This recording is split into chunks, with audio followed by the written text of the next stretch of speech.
Muy buenos días a los radioescuchas que nos sintonizan en la frecuencia de Telemetro Radio, a quienes nos ven por streaming a través de Mercongo, así como en RPC Televisión, en señal de televisión digital terrestre, y a los miles que nos siguen en las plataformas de Telemetro Cuarto Poder en YouTube. Bienvenidos a la emisión de hoy, jueves 18 de abril del año 2024, el día post-debate. Muy bien, ahora hablaremos de eso.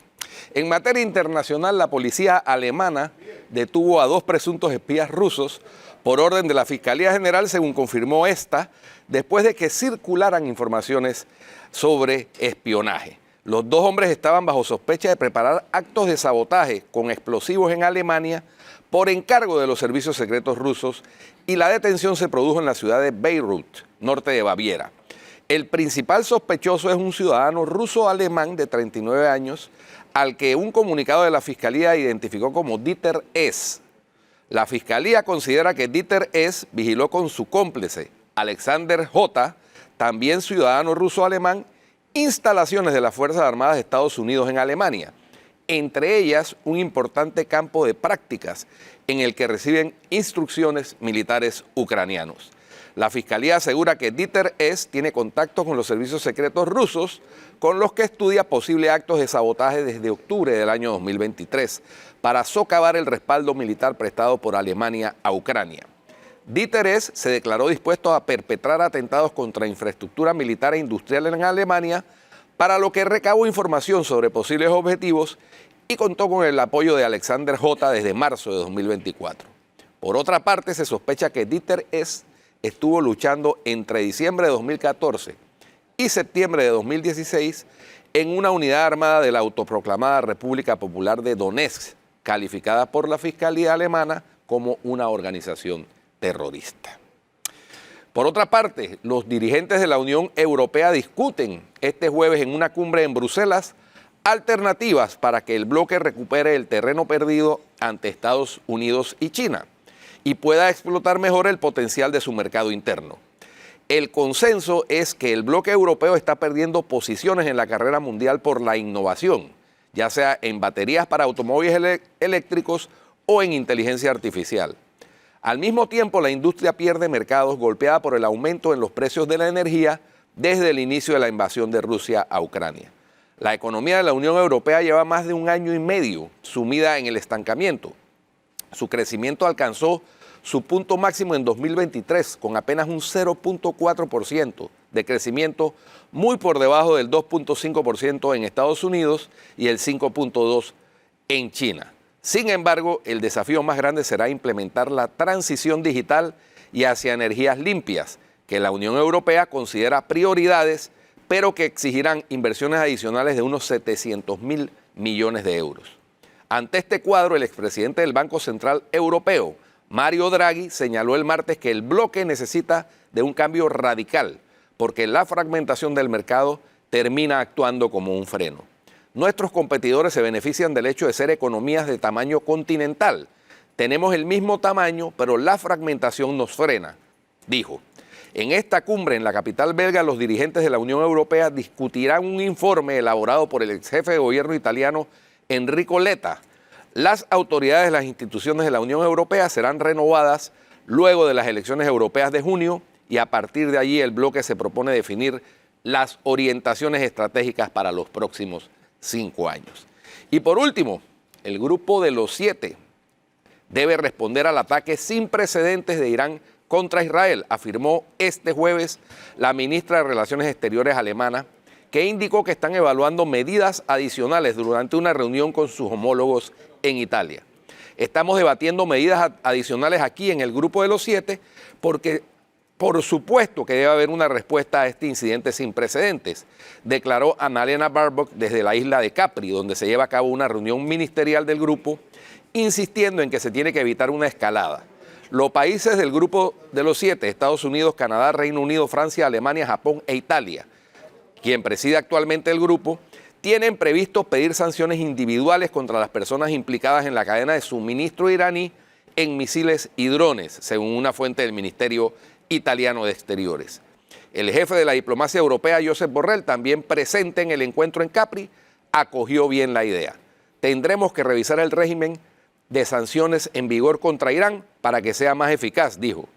Desde julio de 2023 hay un límite impuesto a todas las empresas europeas para exportar a Irán componentes que permiten producir armas y vamos a ampliarlo, añadió.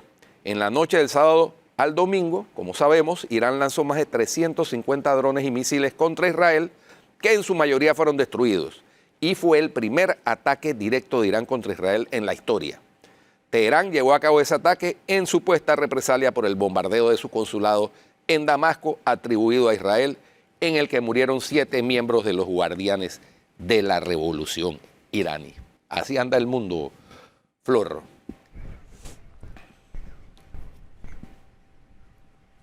Bueno, y en el plano local, el tema que dio de qué hablar y que sigue siendo el tema en este momento es el debate presidencial de ayer, en el que estuvieron 6 de los 8 candidatos a la presidencia de la República. Vi varias cosas interesantes. Primero que todo, sí me quedé esperando propuestas con el cómo. Yo sigo preguntándome el cómo de las propuestas y no estoy clara con el cómo de las propuestas por parte de ninguno de los candidatos. Yo estaba tomando nota ayer, Guido, de las propuestas de cada uno y al lado escribía una columna, tenía una columna que decía el cómo de cada propuesta. Todavía no aterrizan en el cómo ninguno de los candidatos en ninguna de las propuestas. Me empiezo a sospechar que en verdad eso es un tema que no están pensando ellos porque no le ven la importancia al tema o piensan que los electores no le vemos la importancia al cómo, porque si sí, ya lo estuvieran diciendo. Eso por un lado. Lo otro que noté fue que se enfilaron los dardos mayormente contra Lombana, mostrándose de hecho coqueteos y tirado de puente entre todos los demás. En un momento, el más, digamos, visible entre Martín Torrijos y Melitón Arrocha, pero hasta vi de Zulay, Maribel, de todo el mundo, como que están viendo que Lombana está despegando de segundo. Sí, esa fue la sensación que nos quedó a todos. Antes que nada, debo decir que me gustó el debate. Creo que de los 5 ejercicios, este fue en donde hubo la posibilidad de debatir propuestas por el formato, porque solamente eran 6, había más tiempo, evidentemente. Me gustó lo de la réplica, 4 réplicas y que cada uno tenía que administrar sus réplicas. Y ahí en las réplicas, efectivamente, el más replicado fue Ricardo Lombana. ¿Y viste que nadie replicaba a Zulay? Sí, nadie replicaba a Zulay. Nadie replicaba a Zulay. Dio la impresión, efectivamente, dio la impresión de que había un acuerdo no escrito porque hubo pasecitos de esos de taquito y todo, así como en fútbol, entre varios de los candidatos. Me llamó la atención el de Martín Torrijos a Melitón preguntándole por qué opinaba de la unidad nacional. Eso no es una réplica, eso es una pregunta sobre un tema que le interesaba abordar a ambos. Y no sé, pero se me hace que eso... Cuéntame un poquito más de tu propuesta. Se me hace que eso fue previamente conversado, porque eso no puede haber sido espontáneo. Coincido contigo en que el cómo sigue siendo la pregunta. Para todos. Hoy en la entrevista en Telemetro, el noticiero de Telemetro matutino, Ricardo Lombana dio respuesta a varios cómos. Sin embargo, Melitón siguió al minuto cuestionando las posibilidades de que esos cómo se vuelvan realidad. Claro. Lo cierto es que me gustó el debate, la producción estuvo especialmente buena, el escenario, los tiros de cámara, es decir, ya esos temas técnicos de televisión estuvieron muy bien manejados y hay que reconocerlo. Y ya te digo, el formato que planteó la Cámara de Comercio me gustó, a pesar que tuvieron que hacer... Ah, bueno. En lo que fue el desarrollo de este último debate presidencial, obviamente a otro nivel, ¿no? Sí, pero el formato, a pesar del cambio de última hora, que hizo la Cámara de Comercio, estuvo bueno, permitió el debate. Digo, si bien hubo dardos, pullas, ataques. No, hubiese sido más enriquecedor si todos hubiesen ido, obviamente, y se hubiera dado ese último segmento que tenía que ver con ese cruce entre los candidatos. Claro. Se hubiese dado quizás la sensación de un debate más directo, ¿no? entre los candidatos. No sé si se hubiesen puesto de acuerdo todos, como dijo Ricardo Lombana, pero sí dio esa percepción de que como que se pusieron de acuerdo más de justamente lo que estábamos todo contra Lombana, ¿no? Todo una, yo me sigo preguntando el cómo de todas las propuestas. Pero esta mañana Ricardo Lombana habló acerca del cómo de los paneles solares. Claro. Es trasladar ese dinero que se le paga a las distribuidoras. En la instalación de paneles. En la instalación de paneles y una contratación directa hacia la empresa para instalar los paneles.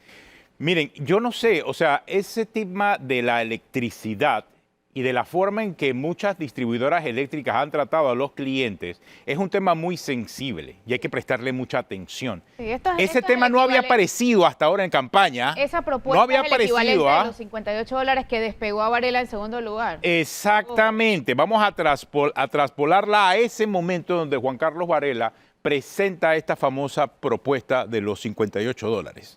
Creo que, espérate, o vamos a traspolarla a lo que ocurrió también en la época de Ricardo Martinelli con la propuesta de 120 a los 65, creo que en ese momento, 100 a los 60. 100 a los 60. 100 a los 60 originalmente. Entonces, 100 a los 65. 100 a los 65. 100 a los 65. Porque después fue variando esa propuesta. Después fue variando. Sí. Son estas propuestas del último tramo que obviamente despiertan el interés, porque hasta ahora el tema eléctrico no había sido un tema puntual de campaña. Todo el mundo hablaba acerca de la crisis en la Caja del Seguro Social, pero mira Lombana cuando hablamos acerca de la crisis en la Caja del Seguro Social.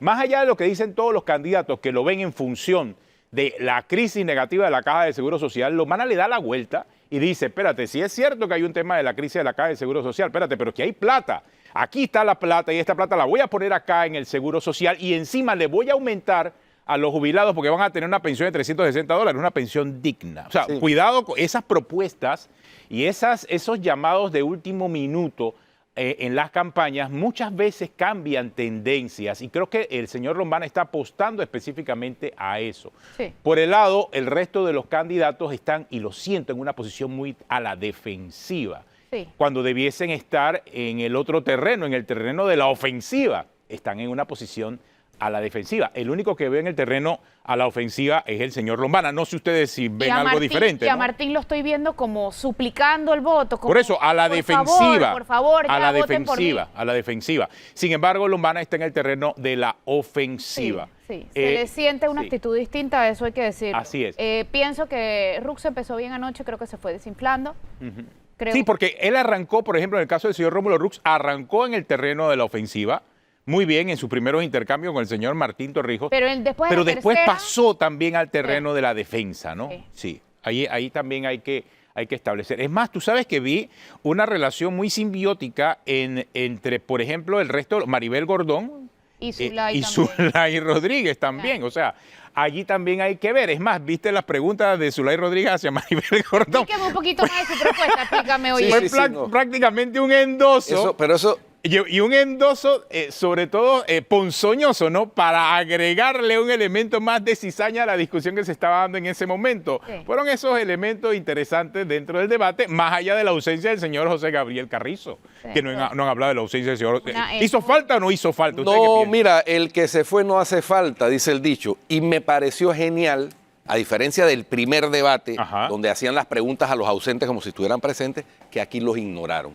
Porque es que esa es la actitud que hay que tener con quien no respeta, a los electores, quien no respeta a los electores, quien no respeta la libertad de información, porque eso ya está, como Flor sabe, porque le pasé los datos, eso ya está definido por organismos de derechos humanos a nivel internacional, que en los debates presidenciales quien no va está violando el derecho a la información de los electores. Está vulnerando ese derecho a la información. Así que quien no respete ese derecho no merece que lo mencione. Y no lo mencionó ninguno de los otros candidatos. Yo creo que es una estrategia. También. Pero espérate. Yo te lo digo en función de ese primer debate porque yo estuve ahí presente en ese primer debate. Y en ese primer debate, acuérdate que apenas comenzaba esto, estaba todavía el señor Ricardo Martinelli dentro de la función, todavía el tribunal, estaba asilado ya. Claro, pero todavía el tribunal acababa de asilarse. Exacto. Y estaba en el intermedio en de si podía ser inhabilitado o no, todavía estaba ese debate sobre la mesa y el tribunal electoral estaba tomando posiciones acerca de ese asunto.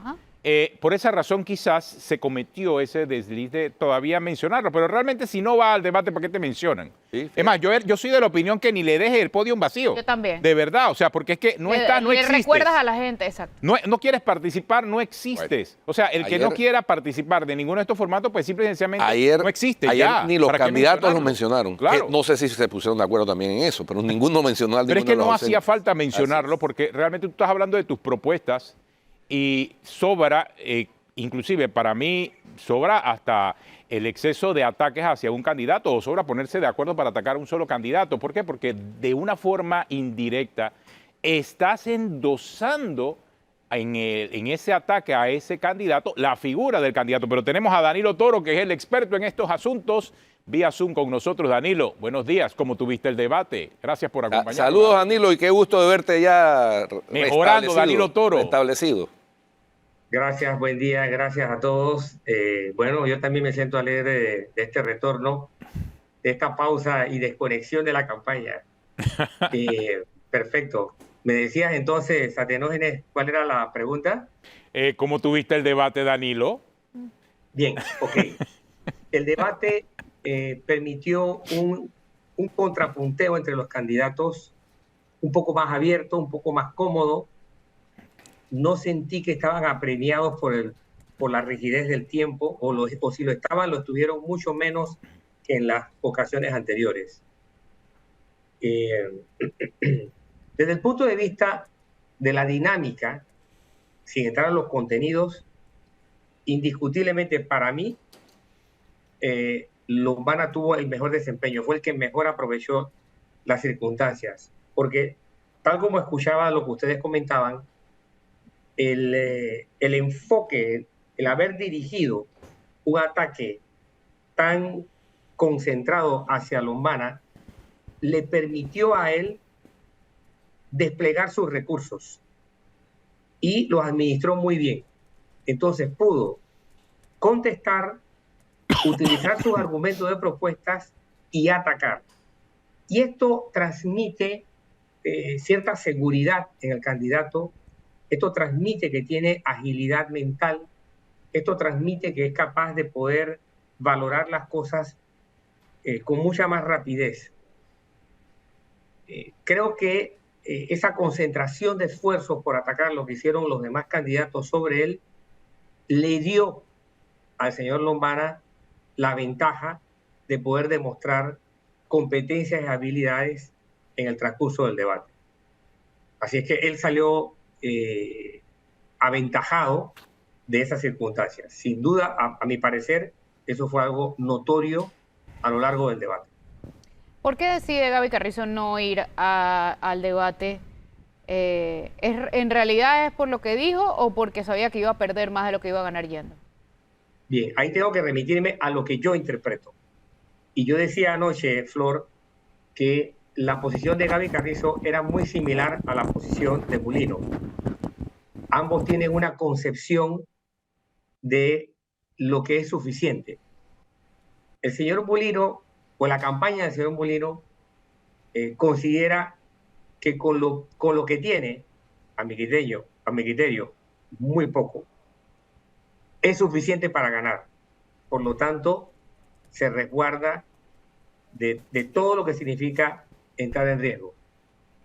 El señor Gaby Carrizo, con lo que hizo ayer, a mi criterio, desventajoso para él, demuestra que lo que tiene es suficiente con respecto a lo que ha perdido. Como dice, ya he perdido suficiente, por lo tanto no voy a poner más a riesgo.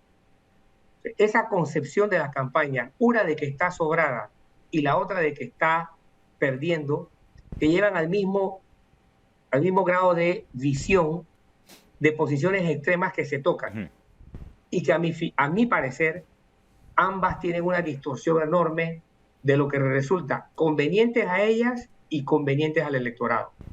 Piensan que lo que le conviene es lo que están haciendo y eso tiene una distorsión muy grande con respecto al tomador de decisiones, que en este caso es el elector. No sé si me expliqué, Flor. Sí. Sí, ahora, también Danilo, en su mensaje de tuit donde anunció que si Mulino no iba al debate, él tampoco iría, él inicia tratando de hacer ver que la elección se va a definir entre él, es decir, entre el PRD y Molirena y entre el PRD y Molirena y RM y Alianza. Y tratando de posicionarse como el que polariza, pero si lo hace con base en que RM y Alianza, el candidato, va arriba en las encuestas, ese criterio no le es aplicable a él, porque él va en algunas de cuarto, en algunas de quinto y en algunas peor. Entonces... Digo, todos dicen que van de segundo. Sí, no, pero es que uno puede decir, pero las encuestas que se conocen, por lo menos las que circulan y las que publican medios de comunicación, Gaby Carrizo no va en ninguna de segundo. Mulino va en todas de primero. Entonces ahí hay hay una disonancia cognitiva. Guido, independientemente de lo que digan las encuestas, que para mí, pues, de poco sirve en una ocasión como esta, lo que esto te demuestra es que una cosa es la justificación al público por no ir es esa. Esa es la excusa presentada. Otra cosa es lo que significa. O sea, la justificación es, si él no va, yo no voy. Pero obviamente el significado de la ausencia del señor Carrizo, a mi criterio, totalmente inconveniente para él, es que está lo suficientemente resentido como para no seguir más a riesgo. Su campaña ha evaluado que lo que tiene en juego es todavía estar en situaciones de mucho más peligro para él. Por lo tanto, deja de asistir. Ese es el significado. La excusa es otra cosa. El discurso de por qué no fue es otra historia que su validez, pues, no tiene que ver nada con la realidad. Lo que las encuestas digan en Panamá es una desgracia, porque cada encuesta reza algo distinto dependiendo de quién la haya mandado a hacer. Con lo cual, una herramienta tan importante y tan útil ha perdido seriedad, pues. Y lo importante para mí en este caso es apegarnos a una observación, a ver qué es lo típico. Y segundo, también entender lo que ha estado ocurriendo a escala internacional. No ha sido raro en nuestro continente que las encuestas hayan estado fallando y que una importante cantidad de triunfadores en el ámbito político, de ganadores de elecciones, triunfadores de elecciones, hayan estado fuera del radar de las encuestas. Caso Guatemala, caso Colombia, caso Ecuador, caso Perú, caso Argentina. Es decir, comenzó a darse resultados que estaban fuera del radar de las encuestas. ¿Qué pasó? A pesar de que las técnicas de recolección de datos han mejorado mucho, son muy eficaces, etcétera, hay algo que está pasando en las tareas de medición del comportamiento político que está fallando, y no es un problema de Panamá, es un problema en términos generales. Danilo, ahora que lo planteas de esa forma, hay un elemento importante aquí. El análisis que estamos haciendo y el análisis que la mayoría de la gente hace sobre un debate presidencial es un análisis racional. Entendamos que el voto, lamentablemente, no es racional. El voto es absolutamente emocional. Entonces, yo sí me quedo con la duda acerca de ese rol que están jugando, sobre todo el señor Mulino o el señor Gaby Carrizo, apelando quizá a un voto más emocional que racional. No sé tú qué piensas. Ellos están apelando a líneas fundamentales. El señor Mulino reveló cuál era su techo desde un principio, tanto por los resultados históricos del señor Martinelli como por lo que él mismo representó una vez incursionó en el escenario electoral. ¿Ok? Y consideró que lo suficiente para ganar era lo que importaba. Como observador del fenómeno político, sociopolítico, mi preocupación no es la elección, porque en esta elección no está en juego el poder. En esta elección hay algo mucho más básico que el poder que está en juego.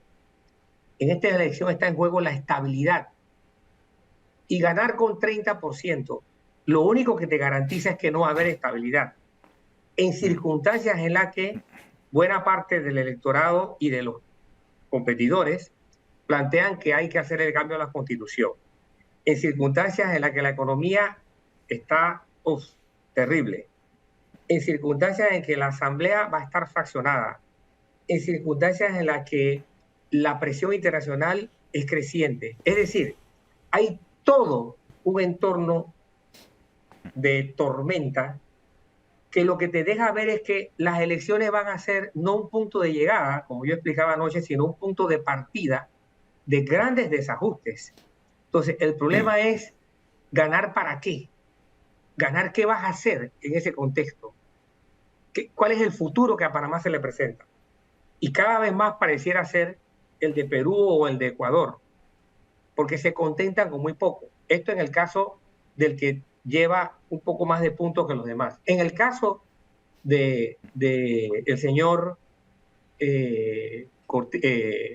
Carrizo, es a la inversa, ¿no? Su línea básica, que es el porcentaje histórico que el PRD ha sacado en distintas elecciones con sus aliados, es de 1/3, y es muy poco. Fijémonos nada más que en los mejores momentos del PRD, por ejemplo, cuando salió con Martín Torrijos, que llegó a 39%, pudo tener un desempeño relativamente estable en cuanto a lo que significaba cierto tipo de gobernabilidad. Porque fíjate que dentro del gobierno del señor Torrijos, que ha sido el que más votos tuvo un grado de inestabilidad significativo, y eso se lo hicieron ver anoche. 4 ministros de educación, 5 encargados de la cartera de gobierno. 5 ministros de educación. Sí. 5, no 4. Exacto. Y otros 4 o tantos 5, son muchos. Son demasiados. Es mucho, o sea, a ritmo, a tasas de un ministro por año. Entonces, esos son señales de inestabilidad. En circunstancias en las que tenía una importante votación para presidente. O sea, era una estabilidad interna de su entorno doméstico político.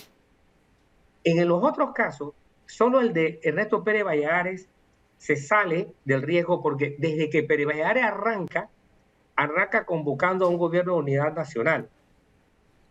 Y lo hizo muy bien, convocando a gente que se había marcado un choque de partida con el PRD hacía apenas menos de una década atrás.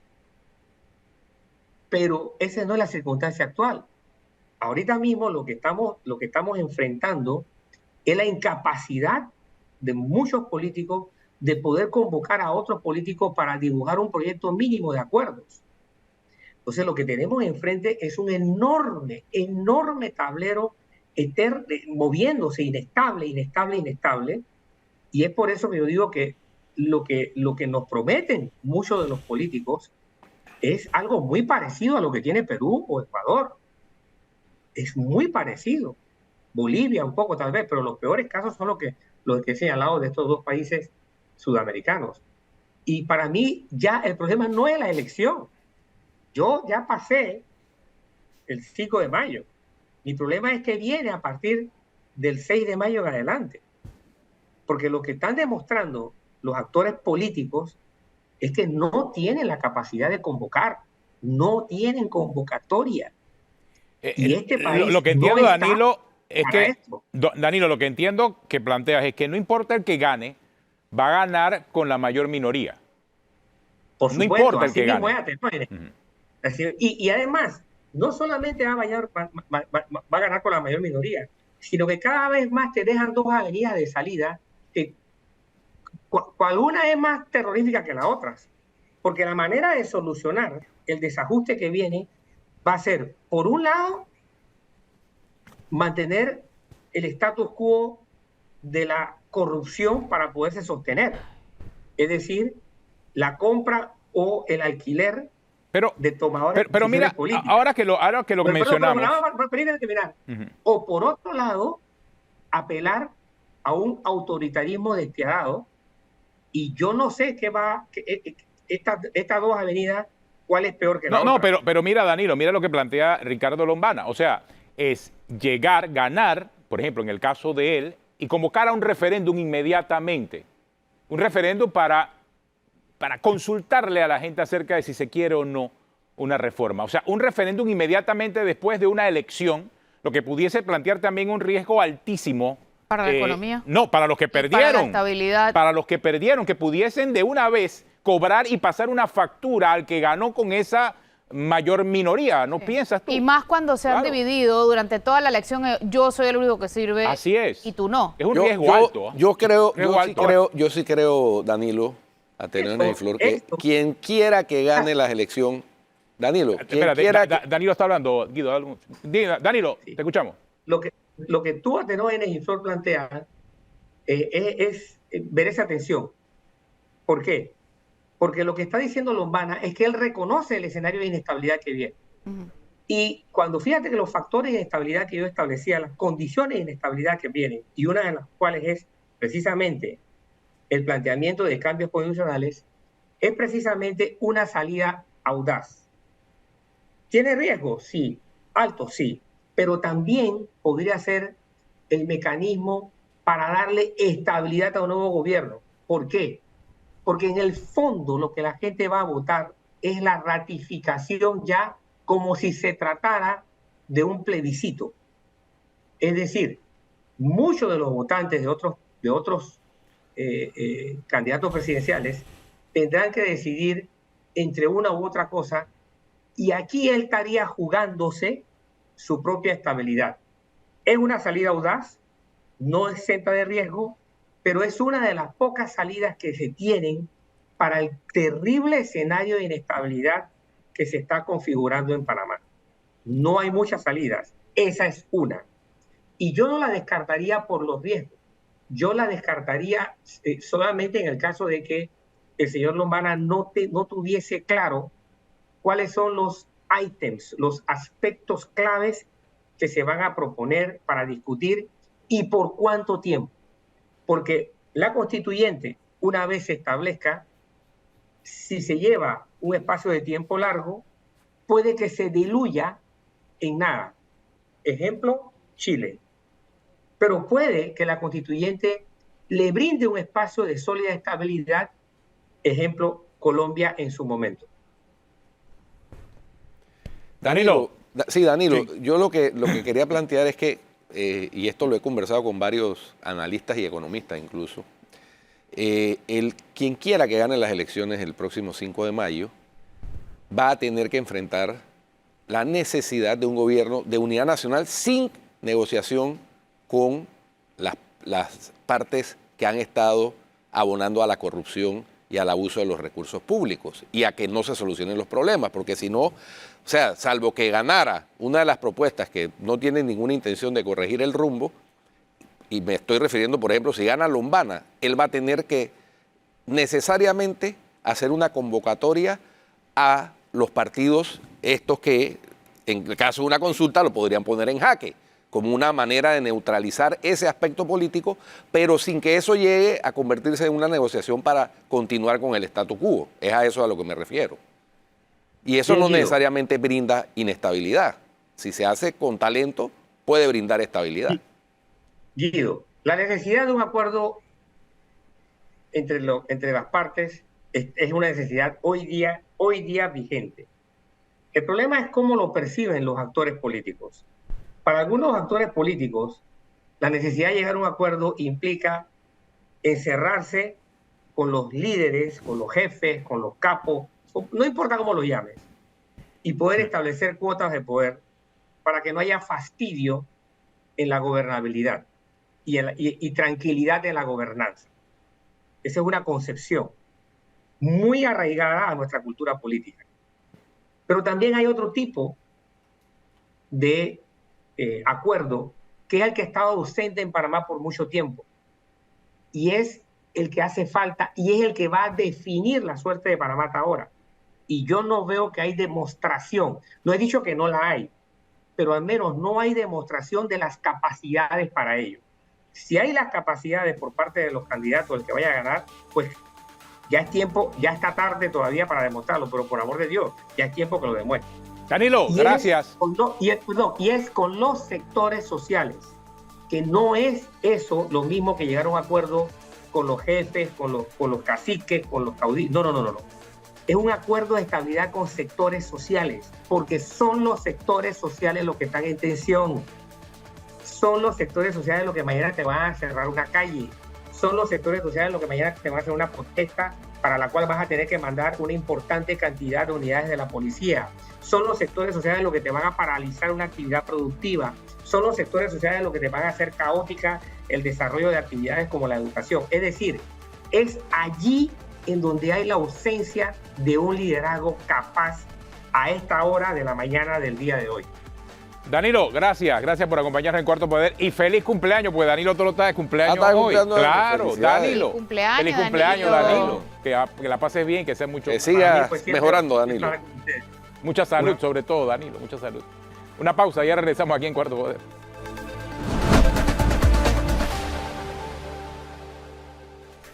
Dios santísimo, 16 días, 22 horas, 16 minutos, eso es lo que falta para las 7 de la mañana del día 5 de mayo, 16 días, 22 horas, 16 minutos, 4, 3, 2, 1, 15 minutos faltan. Y está con nosotros el licenciado Ernesto Cedeño, candidato a diputado en el circuito 8-4, amigo de este programa. Desde antes de ser candidato, por eso lo estamos invitando. Gente, vaya esperado, ¿cómo es? Es un ciudadano activo que ejerce su ciudadanía de manera activa Y un analista. en el ámbito que le corresponde, que es el ámbito jurídico. No, pero además, y un que es abogado. analista consuetudinario de Cuarto Poder, bien, porque no hay que también. decirlo. Bendiciones, Panamá. En Gente, Dios vaya y esperanza. Clarita, De Clarita Flor. Una mujer que aprecio bastante por su curiosidad. Mira, algo que me está preocupando con respecto que estamos día a día en el caminar es que uno tiene que apelar siempre a que las instituciones jueguen su papel. Y te confieso algo. Ayer empecé a investigar y el Pleno de la Corte Suprema de Justicia tiene más de 11 meses en que no se pronuncia en contra del amparo de garantías constitucionales que presentó la Autoridad Nacional de Descentralización en contra de la investigación del Procurador de la Administración en la descentralización paralela. Yo le mando un mensaje. Hay que predicar con el ejemplo. No puede ser que se haya paralizado la investigación de toda la descentralización paralela, que ustedes lo conocen, el procurador no pudo ahondar en las investigaciones y la Corte Suprema de Justicia se ha sentado. En mayo se cumple el año y no ha resuelto si se puede o no se puede investigar a profundidad ese caso. Amén. Pero sí se pronunció sobre la minería. A balazo. ¿Y eso por qué? Atenógenes, porque muchos de los panameños estábamos en la calle y la Corte dice, ¿sabes qué? No solamente se pronunció Atenógenes, sino que dice, nos declaramos en sesión permanente y resolvió como debía responder. ¿Y usted cree que correrá la misma suerte lo de la inconstitucionalidad del señor José Raúl Mulino? Eso lo veremos en los próximos días. El viernes, creo que si mi memoria no me falla, el viernes terminan los alegatos y yo creo que debiera hacer lo propio. Es decir, no podemos poner en asco una candidatura, a algunos les gustará, otros pues no nos gusta esa candidatura. Evidentemente yo estoy apoyando a Ricardo Lombana, pero me parece a mí que es correcto que la Corte Suprema de Justicia sí tiene competencia constitucional para resolver, que falle en consecuencia en sesión permanente y mi criterio es que la candidatura del señor Mulino debiera permitírsele seguir el rumbo, caminar y que el de... ¿Por el momento o porque es legal? Mira, lo que pasa es que ¿qué es lo que dice la Constitución? Que deben ir 2 candidatos en una nómina, pero eso es un asunto que se establece enunciativo, pero ¿qué pasa si por las razones específicas de un caso una de las nóminas no se puede conjugar? Entonces vamos a afectar toda una alianza y la honradez del sufragio. Te pongo hoy, ¿qué pasa si en el día de mañana se destapa un tamal y uno de los candidatos a vicepresidente de cualquier nómina dice, ¿sabe qué? Para no afectar la candidatura presidencial, yo declino. Entonces tú vas a afectar una alianza, tú vas a afectar una candidatura porque tiene que estar en 1 o 2. Es decir, tiene que postularse en conjunto una nómina. A mí me parece desacertado ese criterio. La Constitución dice que en el mismo día se elegirán si van a presentarse una nómina en conjunto. Pero el caso del señor Mulino, todos sabemos lo que pasó con este señor Ricardo Martinelli. Y quiero manifestarle un mensaje. Yo no estoy, por supuesto que no estoy apoyando a ese señor. Y a mí me parece, y es un mensaje a los votantes, si él no fue, Mulino, al debate por temor a la adversidad, no sabía qué va a responder. Es decir, ¿qué seguridad te da a ti que él, llegando a presidente, no se va a comportar de una manera adecuada ante la adversidad? El que va a gobernar en minoría. Yo no estoy apoyando a ese señor, pero a mí me parece desacertado pensar de que por las razones coyunturales del caso, él no puede correr desde el punto de vista constitucional porque la cabeza no va. Así como estaría abogando por una nómina que pudiera declinar una candidatura a vicepresidente hoy, por las razones investigativas que pudieran salir. Y eso pudiera estar afectando no tan solamente una alianza, una postulación, sino la oportunidad que tiene el elector de escoger. Así que yo me inclino con la constitucionalidad de esa nómina, aunque tengo mi personal apología de ese candidato, de la manera de ser, pero se le debe permitir a esa alianza que vaya con el candidato que se escogió y que todos los que estamos ahorita mismo ahí vayamos a la candela y que el elector decida a quién quiere que se le gobierne para el Ejecutivo el 5 de mayo. Para licenciado, circuito 8-4, las propuestas de Ernesto Cedeño en el Bien, 8-4. primero, circuito 8-4, le doy un espaldarazo. Mira, Usted tenía también ahí a Martinelli, ¿ve? Como candidato en el Y 8-4. Ahora que tiene Alejandro Pérez. mira, Tiene Alejandro Pérez. y a mí me hubiera gustado que fuera la candela, porque yo tenía mi expectativa de ganarme los votos a voto. Pero bien, ¿A ¿Al señor quién? Martinelli? ¿A quién? Martinelli en el 8-4. Sí. ¿Es verdad? Yo estoy caminando y te digo, Ajá. casa por casa, y si se tradujera en voto, Ajá. las aceptaciones que me dan las personas, yo no hubiera tenido problema para ganarme al voto. Te lo digo con toda franqueza. Ahora, si no se Oigan a mi tío. te lo digo, ¿tú vas conmigo? Ahora, pero te lo digo. Está caminando, doctor Cedeño, Ernesto Cedeño, doctor está Cedeño, pero eso hay caminando. gente que eso le dice a todos, para que esté claro. Por eso dije. No hay candidato que no diga eso. Por eso Guido dije. 8-4. Guido, ¿tú vas a votar por Ernesto Cedeño o qué? El voto es secreto. El voto es No, secreto. Lo conversamos después, cámara. Por eso te dije, si se tradujera. la Ey, voto sin conversación, miedo no es secreto. Tú Por- dale. sí. No, Tra- ¿Por quién va a voto es votar? Si se ¿Tú no tradujera. eres Estoy 8-4? más ¿Tú enredada. no eres 8-4? Y yo estoy bien. Ahí ¿verdad? está, ahí Yo está tengo el que conversar voto. contigo fuera de cámara. Ahí está, también Ya. 8-4. Y es claro, si se tradujeran las aceptaciones que te dice en voto, no debería tener problema. Ahora, puede ser que pase otro candidato y le pudieran decir lo mismo. Eso no sé. Pero ¿qué? En Dios hay esperanza. En 10 pero, mira, y yo estoy clarito, y para mí la satisfacción es poder empujar, más que un servidor, el voto de Ricardo Lombana. Mira, yo hablé con mi equipo es mi familia, mi amigo. ¿Sabes qué? Vamos a empezar casa por casa Don Bosco, porque Ricardo Lombana no tiene candidato a representante ahí en Don Bosco, y nos los tiramos de extremo a extremo.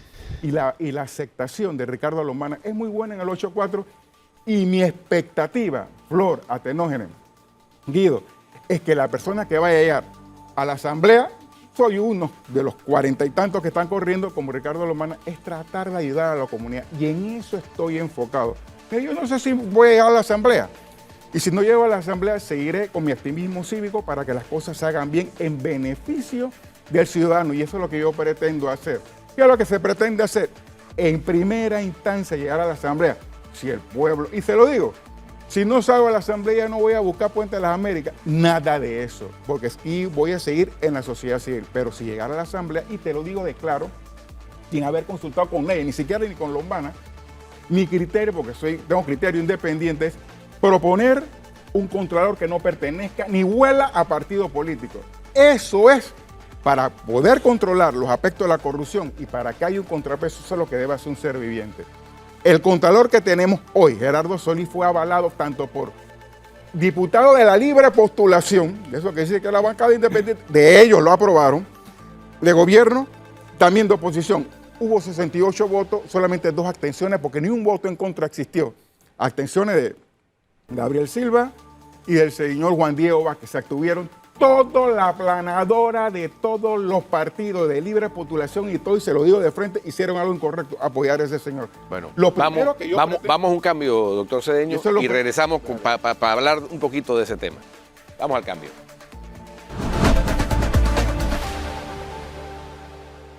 Bueno, aquí está la oferta electoral del circuito 8-4. Los diputados del Movimiento Otro Camino que buscan ocupar las 5 curules que hay para el circuito 8-4 son Grace Hernández, Mark Harrick, Ernesto Cedeño, Gabriel Menache y Javier Valdeoliva. Todos son buena gente.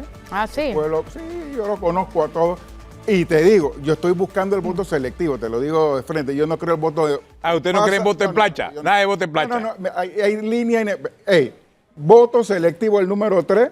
Si usted quisiera. Que darme el son buenos, espaldarazo, pero vota por mí más o menos. claro que sí. No, yo voy Claro, de frente. es verdad, Yo es apelo verdad. al voto selectivo. ¿Usted verdad. cree? Porque el voto plancha, ¿qué es? ¿Qué le parece? Yo estoy en contra del voto comparsa. El voto en plancha, yo sé que todos los partidos políticos apelan al voto en plancha, y lógicamente La libre postulación mi también. criterio es, Sí. y la libre postulación, mi criterio es que debiera gravitar un elector, un voto. Yo Y estoy de para- Yo acuerdo. también, Y yo por también pienso filosofía, eso. mira, yo sigo esa filosofía, y yo no voy a, bueno, para apoyar, no. Voto selectivo. Ya, esa es mi posición y estoy buscando en la nómina otro camino que voy a aparecer ahí. Si usted cree que yo le puedo representar dignamente, casilla, voto 3. Es que sí, el voto plancha es el resabio de esa fórmula no estoy de acuerdo. matemática en los circuitos plurinominales que muchos critican. Ese es el tema allí. Y se lo llevan todos partidos tradicionales y Sí. he estado en contra. Sí, porque la Eso, fórmula del yo no residuo puedo. se cambió y eso era para garantizar la representatividad de las Pero es que minorías. ahora es por y se alianza. cambió, Ya y cambió el entonces, sentido. Claro. Ya por alianza cambió el Ahora lo que sentido. se garantiza es la representatividad de las mayorías que ya tuvieron Y consciente ese y medio debe, consciente. ese debe ser uno de los temas Eso de esta no, reforma Y constitucional. yo soy Oiga, tipo de principio. Doctor Cedeño, a propósito de demandas de inconstitucionalidad, hay dos que están durmiendo el sueño de los justos. También, Además, no la que sola- te dije, el amparo. aparte del amparo este. Y son las dos demandas las que presentó Transparencia Internacional, la Fundación para el Desarrollo de la Libertad Ciudadana, y la que presentó usted contra la ley que reformó la ley de la Contraloría y que le da prácticamente facultades omnipotentes al Contralor y además excluye de responder como funcionarios de manejo a los fiscalizadores o auditores de la La Contraloría. Corte tiene que jugar su papel. En algunos puntos ha hecho lo correcto y en otros puntos se ha sentado sobre los expedientes. Y después lo que vimos, mira, con esa entrevista que todavía no se me olvida con Atenógenes, de Gerardo Solís y de todas las auditorías, y que dijo, bueno, yo voy a hacer, palabra más, palabra menos, unas auditorías en algunos casos de los auxilios económicos. Yo le pedí hace más de 400 días al señor Contralor, haga una auditoría, tanto la planilla de la Asamblea como el auxilio económico, y no ha hecho absolutamente nada. Parece que está viendo la luz en ese tópico, pero no puede quedar a la discrecionalidad si el señor Contralor hace esto o aquello. Oiga, licenciado Cedeño, usted sería un buen contralor, ¿ah? Sí. No lo estaba pensando. O un Bueno. buen orador, porque que está viendo la luz en ese tópico. Es que yo, Él habla como con estilo, como tú me conoces a mí, concurso Flor. nacional de oratoria. Tú me conoces a mí y yo soy el mismo, mira, y en la campaña ni beso mujeres ni cargo niños. Muy buen mensaje ese. Ey, O sea, está el estereotipado. mismo que tú me conoces a mí, Sí. Flor, mira, este soy el mismo. Aquí yo no cambio y ni voy con banderita ni con uniforme. Sí, sí. Voy como sea. Bueno, no es que como sea tampoco. Voy con camisa No, va y con su, pantalón. con su corbata de mola y todo eso. A veces un día estaba volanteando en corbata y yo voy así original y como sea. Y gracias a Dios, mira, yo me he metido en lugares donde difícil, bueno, no es que difícilmente, donde me han dicho, aquí no viene un candidato, porque a veces tú tienes que orar antes de meterte en algunos Sí. lugares, y yo estaba ahí. Claro. Y hubiera llegado, en todo me ha permitido, excepto Boca la Caja, que estaba con mi equipo, que es mi familia y amigos, y en mitad de Boca la Caja, muy bien, la gente apoyándome a mí, y también a Ricardo Lombana, y me llegaron unos jóvenes y dicen, usted no puede seguir aquí hasta que pague. Y yo después... ¿Y qué hizo? ¿Pagó? No. Me fui en paz, gracias a Dios me permitieron ir en paz. Y yo no iba a buscar a 8 policías que están afuera en Boca la Caja y como 8 policías, no sé qué es lo que están haciendo, si tomándose selfie, que yo, bueno, humildemente, es el único lugar en donde no pude terminar mi recorrido. En el área de Boca la Caja. Porque unos jóvenes me lo impidieron, pidiendo que tenía que pagar el tax, y me lo dijeron así, 3. Y no pagas aquí, más adelante vas a cobrar, y yo decidí irme en paz con mi O sea, familia. que había que pagar peaje para pasar por Para ahí. pasar pues. en Boca la Caja. ¿Y cuánto le estaban cobrando? Yo ni pregunté, porque Ah, ya, yo ok. no regalo nada, pero en todos los lugares paso casa por casa. Y si usted tiene una volante del 84 es porque yo estuve ahí. Así, esta es una opción de todo lo que está presentando Movimiento Otro Camino, yo soy el número 3 y hay muchos otros candidatos. Escoja por el que le parezca. No necesariamente libre postulación de partido político, el que le convence y puede pelear por usted. Y así estamos. Bueno, muchas gracias, doctor Cedeño. Siempre Bendiciones. bienvenido a Cuarto Poder. Se nos acabó el tiempo. Si usted sigue en Telemetro Radio, siga con los muchachos del brunch y en RPC Televisión, la retransmisión de Calle 7. Hasta mañana.